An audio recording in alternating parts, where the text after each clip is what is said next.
बहरहाल अब हम आपके सामने दुनिया के सबसे बड़े संकट के समाधान का विश्लेषण करने जा रहे हैं। अमेरिका और ईरान के बीच 90 दिनों से चल रहे तनाव के बाद पहली बार सीज फायर का समाधान दिख रहा है। अमेरिका के उपराष्ट्रपति जेडी वेंस ने खुद इस शुभ समाचार का पहला संकेत दिया। हम एक फाइनल डील पर पहुंचने वाले हैं। हॉर्मुज का रास्ता दोबारा खुलने वाला है। हमने ईरान की पारंपरिक सैन्य क्षमता को खत्म कर दिया है। हम ईरान के परमाणु कार्यक्रम को भी सीमित कर देंगे और ये अमेरिका के लिए एक बड़ी बात साबित होगी। ट्रंप प्रशासन की तरफ से आया ये बयान साफ बताता है कि अमेरिका और ईरान के बीच सहमति आखिरी चरण तक पहुंची है। बस अब ट्रंप की मोहर लगना बाकी है।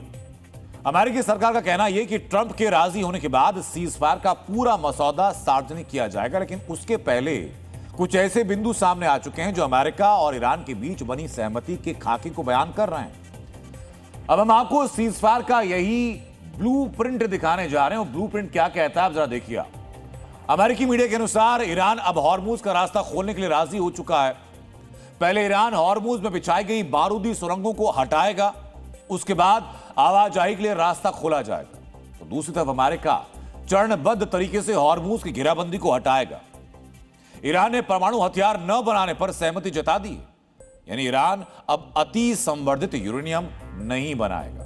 लेकिन इसके बदले में इजराइल और अमेरिका ईरान के प्रॉक्सी हूती और हिजबुल्लाह पर हमले नहीं करेंगे। 60 दिनों तक दोनों पक्ष इस सहमति का पालन करेंगे, जिसके बाद स्थायी सीज फायर पर बातचीत की जाएगी। यह तय हो चुका है।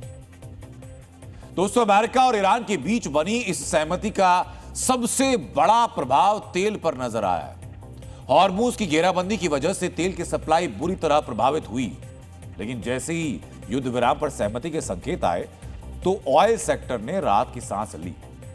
कच्चे तेल की कीमतें $91 प्रति बैरल तक पहुंच चुकी हैं और उम्मीद है कि बहुत जल्द तेल की कीमतें युद्ध से पहले वाले स्तर तक पहुंच सकती हैं।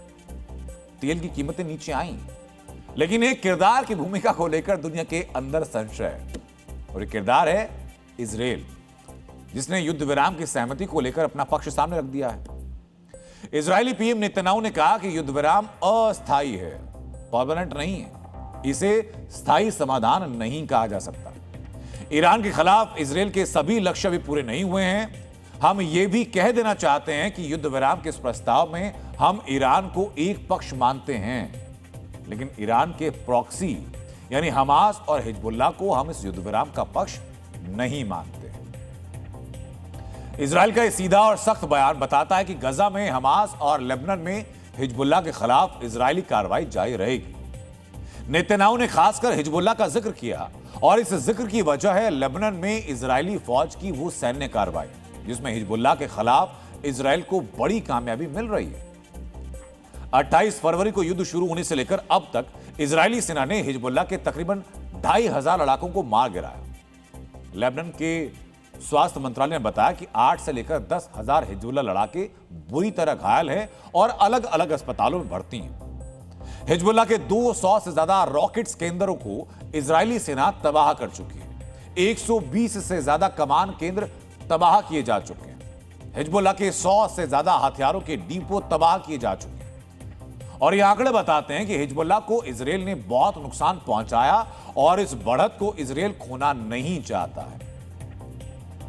मित्रों, इजराइल की नजर सिर्फ हिजबुल्लाह तक सीमित नहीं है। इजराइल का पूरा ध्यान लेबनान के उस भूभाग पर भी है जहां इजरायली फौज काबिज हो चुकी है। हिजबुल्लाह पर हमलों से पहले इजरायली फौज ने कहा था कि वो दक्षिणी लेबनान की लितानी नदी तक हिजबुल्लाह को हटा देगी, लेकिन अब इजरायली सेना लितानी नदी को पार कर चुकी है। स्वतंत्र आंकड़ों के अनुसार इस वक्त इजरायली सेना लेबनान में 10 किलोमीटर अंदर घुस चुकी है और इस तरह दायरा बढ़ाकर इजरायली फौज कैसे लक्ष्य को हासिल करना चाहती है, ये समझने के लिए आपको इजरायली इतिहास का एक चैप्टर बहुत गौर से देखना, सुनना और समझना चाहिए। साल 1967 के युद्ध के बाद इजराइल ने सीरिया की गोलन पहाड़ियों पर कब्जा किया। कब्जे के साथ बड़ी तादाद में इजरायली फौज की तैनाती कर दी गई।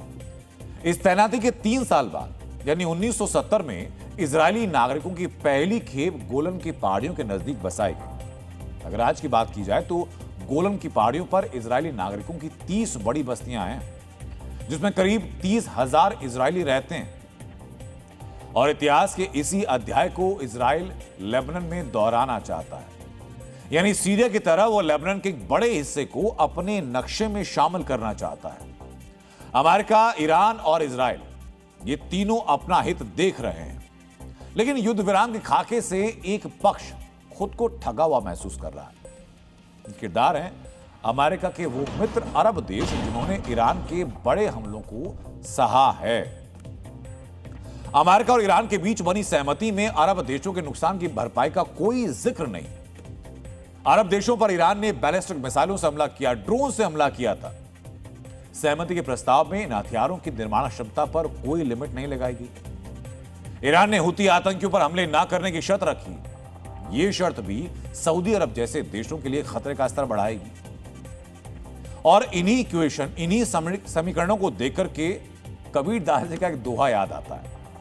कबीरदास ने कहा था कि चलती चक्की देखकर दिया कबीरा रोए, दो पाटन के बीच में साबुत बचा ना कोई। मतलब ये कि जिस तरह चक्की के दो बड़े पाटों के बीच में आकर के छोटे दाने पिस जाते हैं, वैसे ही बड़ी ताकतों के टकराव में छोटे किरदार सिर्फ नुकसान उठाते हैं। और कुछ ऐसा ही अरब देशों के साथ हो रहा है।